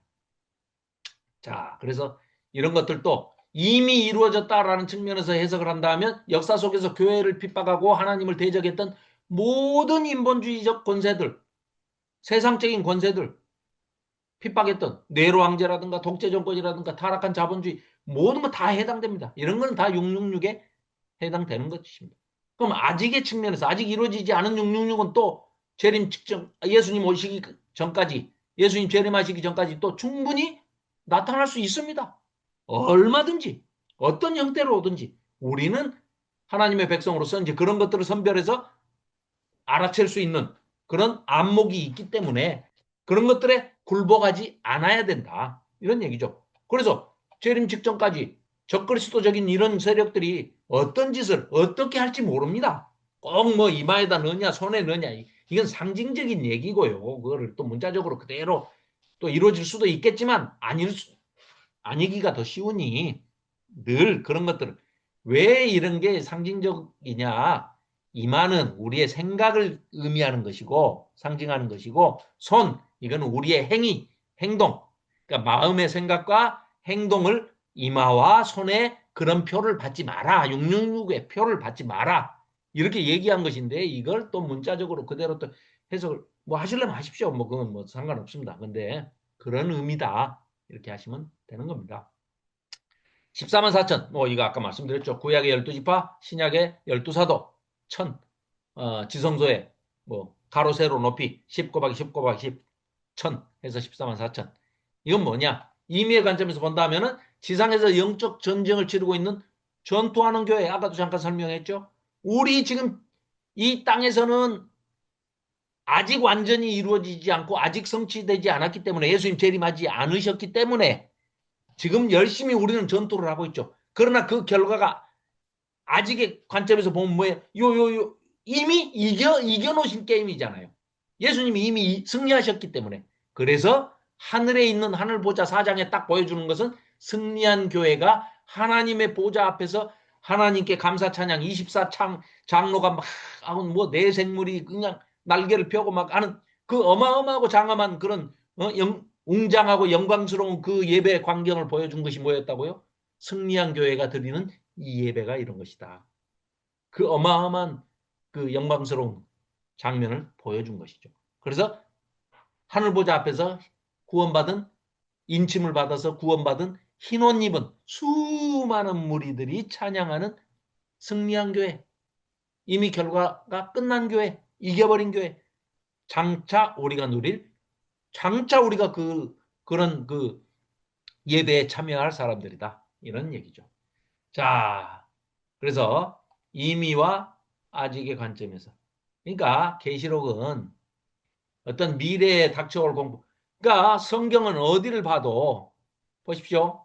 지금 한참 트럼프가 미친 짓을 해가지고 지금 이란하고 지금 전쟁을 하고 있잖아요. 항상 중동에서 전쟁이 일어나가지고 3차 대전으로 퍼지면서 핵전쟁이 일어나가지고 지구가 멸망할 것이다. 목사님들 중에도 그런 얘기를 하고 계신 분들이 있어요. 성경 어디에 있습니까? 없어요. 그거는 누가 만들어낸 얘기냐. 세대주의 종말론자 내지는 그런 자들 중에 소설가들이 몇 명 있어요. 그 소설가들이 쓴 소설에 그게 미국의 제국주의를 두둔하기 위해서 또 핵전장의 당위성을 만들어내기 위해서 말도 안 되는 짓거리들을 가지고 소설을 써가지고 그걸 널리 퍼뜨렸단 말이죠. 슈거라는 영화도 만들고 소설도 쓰고 뭐 수백만 권, 수천만 권이 막 팔린 그런 겁니다. 영화도 뭐 마찬가지고요. 그런 것들을 만들어내요. 전혀 성경하고는 관계가 없는 얘기들인데 성경 어디에 그런 얘기가 있습니까? 성경에 휴거도 없습니다. 천년왕국 그런 단어도 없습니다. 또 3차 대전이 뭐 저 아마겟돈에서 없습니다. 그런 거 없어요. 하나님이 창조하신 이 우주 만물이 그런 식으로 인간이 깨버리고 끝난다고요? 그게 종말론이라고요? 말도 안 되는 얘기들을 하고 있는 거예요. 그러니까 그런 얘기를 들을 때, 아, 저분은 공부를 좀, 성경을 제대로 좀 보셔야 되겠다. 성경이 말하는 성경적인 종말론은 어떻게 하신대요? 인간들끼리 3차 대전 일으켜가지고 핵전쟁하고 끝나버린대요?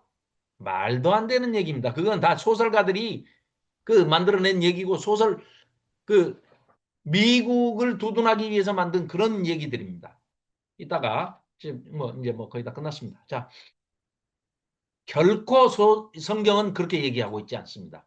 그러니까 세대주의 저 전천전설을 주장하는 게 이단이라고는 얘기를 하면서 그들이 주장하는 또 그들의 뒤에서 그런 소설책들을 만들어 가지고 막 퍼뜨리는 굉장히 많이 있어요. 뭐 지구 유성의 최후 뭐 이런 것들 뭐홀 린제이가 쓴 책도 있고 굉장히 많습니다. 그런 책들 제가 뭐 가치가 없어서 뭐 세밀하게 읽지도 않았는데 그런 것들이 그들의 주장을 배격하면서 또 그들이 써놓은 소설이나 영화를 또 갖다가 또 다시 교회 강단에서 얘기를 하고 있으면 그거 모순이죠. 그건 말이 안 되는 겁니다.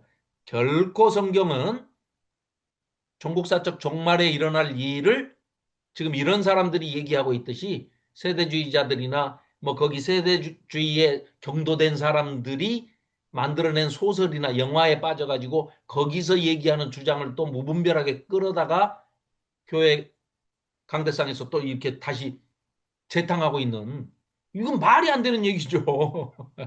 그 엉터리입니다. 그렇게 얘기하면 얘기하는 것 자체가 엉터리죠. 결코 하나님은 인간들이 만들어낸 핵에 의해서 이 전쟁을 해가지고 이 지구가 3차 대전으로 인해서 끝장나 버린다? 그런 종말은 성경에 어디에도 없습니다. 엉터리입니다.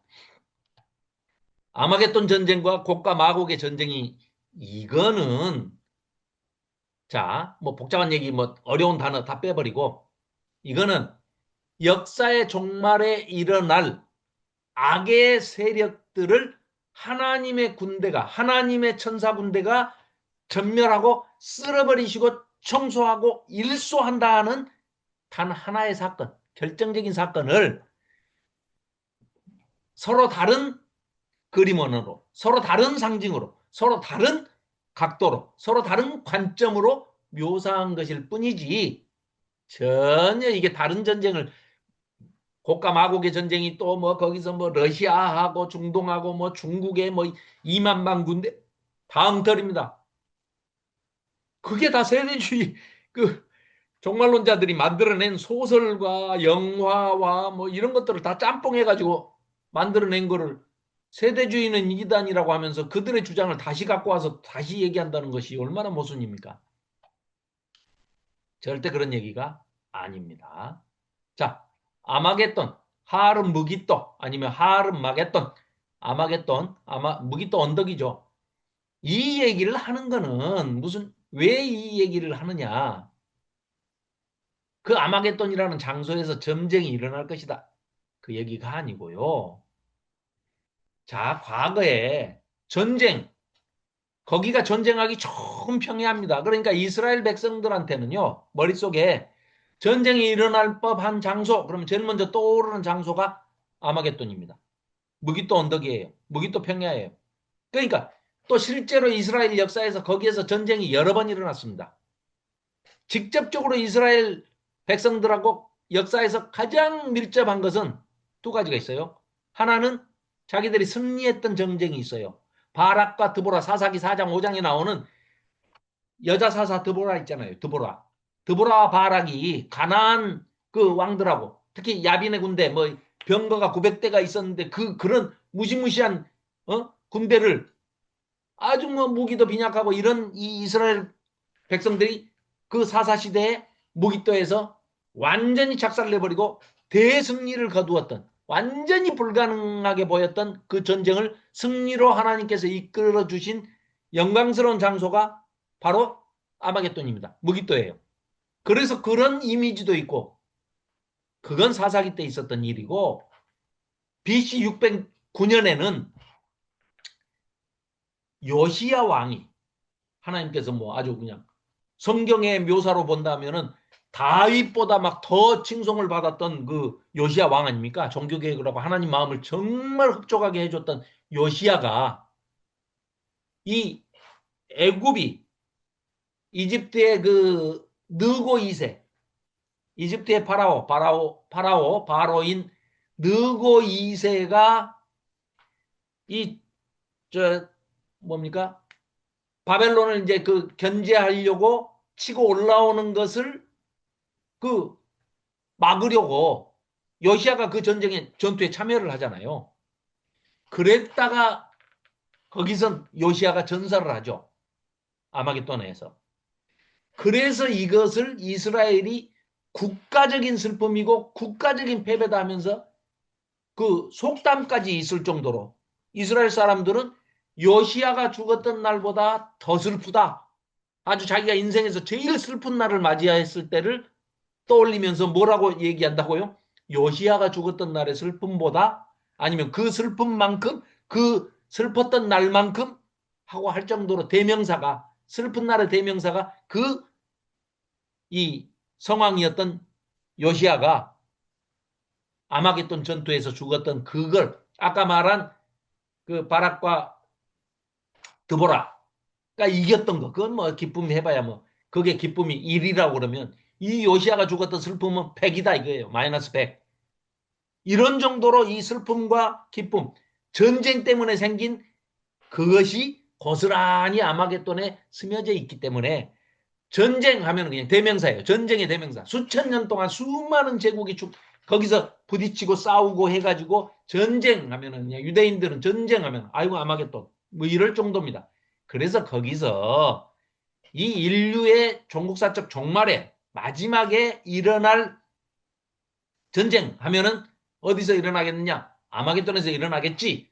그때 어떤 전쟁이 최종적인 전쟁이겠느냐? 영적으로나 사회적으로나 뭐 지구적으로 모든 것이 하나님의 교회를 말살하려 하는 사탄의 세력을 완전히 하나님께서 쓸어버리시는 그 마지막 전쟁이 바로 최후의 전쟁이 아마겟돈 전쟁이야. 라고 상징적으로 묘사한 것이 요한계시록 16장에 기록된 그 아마겟돈 전쟁이다. 이게 실제로 그 아마겟돈이라는 것에서 물리적으로 거기서 막 러시아 군대하고 뭐 어디 중동 군대하고 뭐 싸우고 이런 얘기가 아닙니다. 그런 것들을 시나리오를 누가 만들어냈다고요? 세대주의 그 종말론자들이 만들어낸 소설책 얘기입니다. 그 소설에 뭐 제목도 있는데 뭐그 의미가 없기 때문에 그 뭐 자 소개해드릴 필요도 없고요. 자 그래서 이런 내용들을 그러니까 전쟁도 실제로 일어나지도 않아요. 실제로 읽어보면은 하려고 하는데 잠깐 무적행에서 풀어주죠. 그러니까는 사탄이 풀려나와가지고 미혹하려고 하는데 그냥 하늘에서 불이 내려와가지고 없어져 버렸다. 그러고 끝나버려요. 그게 무슨 전쟁입니까? 그냥 전쟁이 아니고 그건 뭐예요? 징계죠, 징계. 노아의 물심판으로 홍수심판을 받은 인류가 그걸 표현할 때 하나님과 우리가 물로 전쟁했다 이렇게 얘기합니까? 그래서 물이 심판받았다고 말 아닙니까? 아마겟돈에서 전쟁한 게 아니고 아마겟돈이라고 상징되는 그 전쟁터에서 사탄의 무리들이 뭘 끽 한번 해보려다가 그냥 불이 내려와서 심판을 받고 끝나버렸다. 끝. 묘사가 없어요. 근데 그거를 소설가들이 소설책으로 써가지고 아마겟돈에서 뭐 전쟁이 일어난다, 뭐 러시아 군대가 나오고, 뭐 중국 군대가 나오고, 뭐 이런 걸 또 다시 또 그거 이단이라고 그러면서 그걸 또 다시 소개하고 있어요. 엉터리입니다.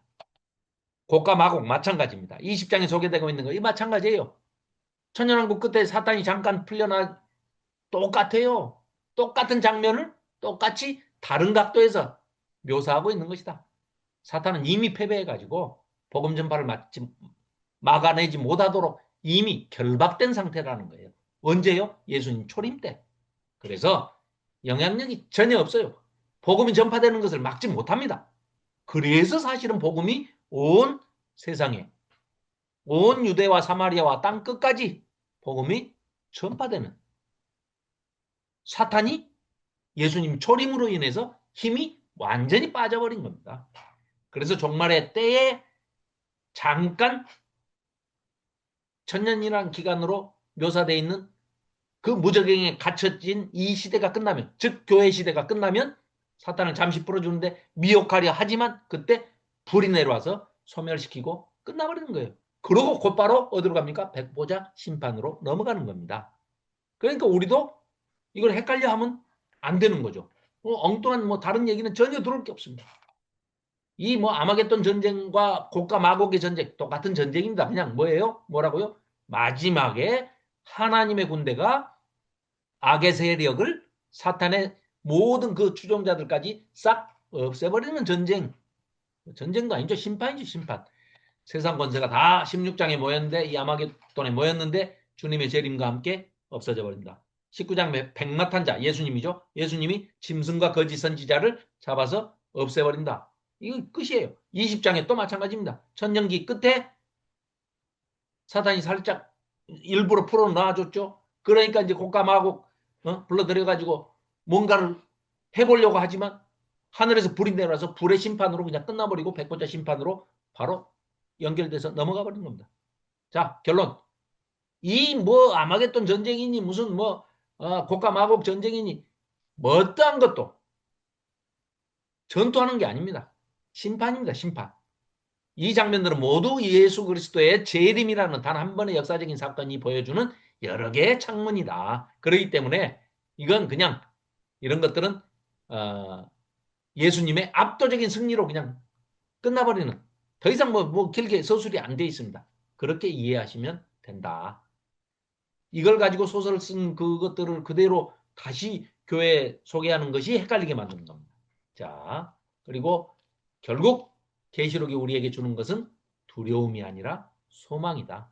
또 이런 전쟁 마찬가지입니다. 우리 성도들의 자세는 이미 승리가 결정된 것이기 때문에 그런 것들은 없다. 일어나지 않는다. 자, 그래서 우리는 어떠한 고난과 환란이 오더라도 그건 옵니다. 사탄을 결박했다 하더라도 아직 그 사탄의 힘을 완전히 결박돼서 완전히 무력화시킨 게 아니기 때문에 사탄이 활동을 하고 있습니다. 이 세상에서. 그럼 공중권세 잡고 휘두르고 있다는 거죠. 그러니까 우리는 사망을 맛보고 있는 것이고요. 아직이죠. 그래서 다시 오실 예수님, 재림하시는 그 예수님의 통치 아래까지 우리가 들어갈 때까지는 어떠한 시련이든지 환란이든지 이겨내야 되는데 우리에게는 이길 힘이 없으니 늘 성령님께, 예수님께, 하나님께 구해서 우리에게 힘을 주십시오. 우리의 의지와 결단을 더욱 강하게 해주시고 도와주시고 이끌어주시고 공고하게 해주십시오. 그래서 이겨내게 도와주십시오 하고 우리가 기도를 통해서 권세를 받아야죠. 그럴 권리가 있는 사람들이고 우리는 그걸 누릴 사람들이죠. 자, 이렇게 해서 새하늘과 새 땅 이제 다 끝났습니다. 그래서 새하늘과 새 땅은 단순히 우리가 죽어가지고 육체는 여기서 썩어버리고 영혼만 너플너플 어디로 뭔가 간다. 이게 새하늘과 새 땅 천국이 아닙니다.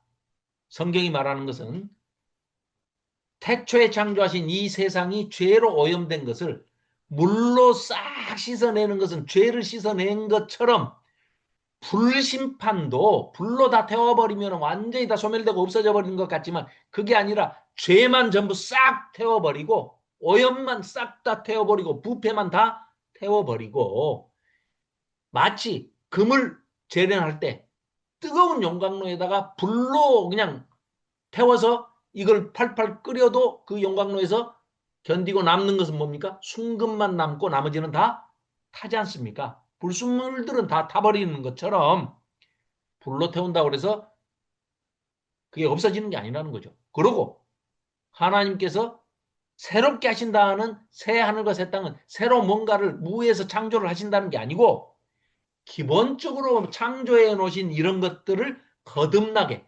중생하게 지난주에 말씀드린 것처럼 팔린게네시아 새로 거듭나게 하시는 위로부터 다시 태어나게 하시는 재생 리뉴얼이라고 볼 수가 있죠. 기존 창조계의 본질적인 갱신 이걸 얘기한다. 이렇게 이해를 하시면 되겠습니다. 자, 그래서 하나님이 실패하지 않은 분이 그러니까 사탄이 망가뜨린 세상을 하나님께서 완전히 폐기처분해버리고 새로 만드신다면 사탄한테 진 거죠. 그러면 그런 결론이 나와버리지 않습니까? 아니라는 거예요. 그래서 하나님께서 다시 처음에 에덴 동산을 창조하셨을 때처럼 완전히 영광스러운 그런 상태로 새하늘과 새 땅을 만드실 것이다. 이 얘기를 하고 있는 겁니다. 불의 심판도 파괴가 아닌 방금 말씀드린 대로 purification, 정화하는 차원이다. 불에 타서 녹아 없어지는 게 아니고 지구가 멸망 이게 아니고 노아의 시대의 물심판과 베드로는 종말에 불심판을 똑같다. 왜? 물심판 때도 홍수에 쉽게 내려간 건 지구가 없어진 게 아니라 죄가 씻어 내려간 것이고 죄악에 물들어 있는 모든 코로 호흡하는 자들은 다 피조물들은 싹 멸하시고 심판하시고 노아의 8사람과 다시 시작하셨듯이 죄가 깨끗이 물에 씻겨갔듯이 마지막에 불심판 종국사적 종말에 이루어질 이 불심판은 죄의 찌꺼기와 사탄의 흔적을 완전히 다 태워버리고 죄악된 거 태워버리고 오염된 거 부패된 거 몹쓸 것들을 다 태워버리고 사탄의 흔적을 완전히 태워버리는 거룩한 용광로의 역할을 하는 것이다. 그래서 불순물이 섞인 그 금을 용광로에 넣어서 방금 말씀드린 대로 불순물은 다 타버리고 순금만 남는 것과 같이 새하늘과 새 땅은 이 땅이 가진 본질은 그대로 유지하되 거기에서 오염된 부패만 죄악된 죄만 다 태워버린 깨끗한 정화된 그런 상태를 말한다. 이렇게 말씀드릴 수 있겠습니다. 그래서 하늘과 땅의 결혼, 좀 어려운 말로는 내재와 우리 인간들이 살아가는 건 내재 세계죠. 그런데 하나님의 세상은 초월된 세상이에요. 우리가 알 수 없는 차원 높은 그런 3차원 훨씬 높은 4차원 이상의 세계라는 거죠. 그래서 거기에 우리가 들어갈 때는 놀라운 소스들이 있어요. 인류가 하나님을 찬양하면서 지금까지 발전시켜왔던 문화는 양면성이 있잖아요. 선한 문화가 있고 악한 문화가 있어요. 세상적인 문화가 있고 하나님을 찬양하는 문화가 있어요. 그래서 이 선한 문화와 선한 영향력을 가진 예술이라든가 학문적인 성취 이런 모든 것들이 우리가 흔히 문화라고 하는데 문화라고 해서 다 나쁜 건 아닙니다. 양면성이 있듯이 대부분은 다 뭐 세상 문화겠지만 그 중에서도 하나님 보시기에 흡족한 선한 문화를 가지고 새하늘과 새 땅에 들어간다라고 돼 있어요. 성경을 잘 읽어보시면 그래서 우리도 새하늘과 새 땅에 들어가서 이 세상에서 이루어진 그런 선한 영향력이 있는 문화들을 가지고 들어가게 될 것이다. 성경을 자세히 읽어보면 그렇게 묘사가 되어 있는 것을 알 수가 있습니다. 자, 그래서 이제 시간이 다 돼서 마지막 이제 맺겠습니다. 자, 그 아까도 말씀드린 겁니다. 그래서 하나님은 내가 새 것들을 만든다. I make new thing 이렇게 말씀하시지 않고 내가 만물을 새롭게 하노라라고 얘기를 하신다는 거죠. 그건 뭐예요? I make all things new. 새롭게 하신다는 거예요. 있는 것을 새롭게 하신다는 겁니다. 있는 것을 사탄이 오염시켰으니까 와 이건 못 써. 버려. 폐기 처분해. 나 새로 만들 거야. 이거 하나님 패배하신 거예요. 그런 식으로 따진다면. 전혀 그런 게 아니라는 거죠. 내가 새로 다시 만드는 게 아니라 만물을 새롭게 하신다는 거예요. 그래서 make all things new. 새롭게 만드신다. 이런 얘기입니다. 자, 그러니까 우리도 이 환경 폐기처분될 것이고 없어져 볼 것 같으면 이 환경, 자연환경 보호할 필요도 없죠. 자연보호 뭐하러 합니까? 멸망하고 없어져 버릴 지구라 하면. 그러잖아요. 그게 아니라는 거죠. 이걸 가지고 하나님께서 다시 새롭게 하시기 때문에 영광스럽게 다시 고쳐주실 것이기 때문에 이 소중한 하나님의 창조물을 우리는 보호할 의무가 있다는 겁니다. 그리고 우리 언제가 또 종국사적 종말이 언제 올지를 모르기 때문에 그건 아무도 모르게 하셨기 때문에 우리는 자연을 당연히 보호해야만 되는 거죠. 자, 그래서 우리는 이 문화명령 아까 잠깐 말씀드렸고요. 그 다음에 하나님과 예수님과 왕노릇을 아이고, 왕노릇을 하는 자 세세토록 왕노릇 하리로다라고 이제 선언을 합니다. 대리 통치자로서 이건 누구 위에 군림한다는 얘기가 아니라 모든 피조 세계를 돌보고 관리하는 마치 뭐예요? 이 아담이 하나님께서 에덴 동산에 놓으시면서 뭐라고 그럽니까? 네가 이름도 다 지어주고 땅을 잘 다스리고 관리해라 하고 청지기적인 그런 사명을 주시면서 왕권을 행사하도록 관리자의 사명을 주셨지 않습니까? 청지기 사명을 주셨지 않습니까? 실패한 거죠. 아담은 실패했던 것을 이제 마지막에 종말에 가서 우리와 함께 그것을 완성시키는 거죠. 성취시키는 거죠. 그래서 모든 새 하늘과 새 땅에 들어가면 우리는 완벽한 하나님의 지혜를 받아가지고 공동체를 서로 섬기면서 만물과의 조화로운 질서를 세워나가게 될 것이다. 이렇게 볼 수가 있습니다. 그래서 그 문화도 보십시오. 요한계시록 21장 24절부터 26절을 자세히 보시면 만국이 그 빛 가운데로 다니고 땅의 왕들이 자기 영광을 가지고 새하늘과 새 땅으로 들어간다. 왕들이 자기 영광이라는 게 뭐겠어요? 자기 뭐 개인의 무슨 잘난 그런 거 아니죠. 왕들이 온 인류가 만든 모든 사람들이 만든 만국의 영광과 존귀 문화를 얘기하는 겁니다. 선한 영향력을 끼치는 문화. 인간들이 목소리나 음악으로 이 음악 예술을 통해 가지고 하나님을 찬양하는 너무너무 거룩하고 황홀하고 아름다운 그런 찬양들도 그 악한 겁니까? 그건 지극히 선한 겁니다. 그런 것들을 그대로 가지고 들어간다는 거예요. 어디로요? 새하늘과 새 땅으로. 그러니까 이 땅에서 인류의 훌륭한 업적들, 인류가 일궈낸 그 선한 문화적인 유산들을 그대로 가지고 하나님을 대적하지 않는 하나님을 오히려 찬양하고 찬미하고 찬송하는 이런 순수한 에센스, 엑기스들을 가지고 새 예루살렘 성으로 새하늘과 새 땅으로 들어가서 계속해서 연속성을 가지고 이어져 나갈 것이다. 그리고 우리들은 그 안에서 우리가 가지고 있는 또 한민족이 가지고 있는 대한민국 사람들이 가지고 있는 그 고유한 아름다움까지도 거기에서 아주 그 풍요로운 그런 하나님 앞에서의 그 잔치에서 우리 것도 선보이면서 재롱도 피우고 하나님한테 얼마나 아름답겠습니까? 그런 것이지 세상 문화 그거 다 나쁜 거니까 악한 거니까 다 버리고 거기 들어갈 거야. 아닙니다. 성경은 그렇게 돼 있지 않아요.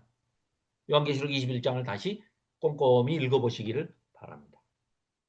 하나님과의 대면하니까 예배로서의 그 일상도 현재의 사명과 임의와 미래의 사명, 아직에서 그 사이에서 그 긴장 관계에서 아주 얼마나 영광스럽겠습니까? 하나님의 얼굴을 본다. 예수님의 얼굴을 본다.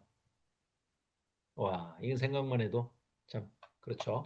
그래서 하나님의 파트너로서 우주적 창조 질서를 완성해가는 그런 영광스러운 직무를 우리가 수행하는 거지.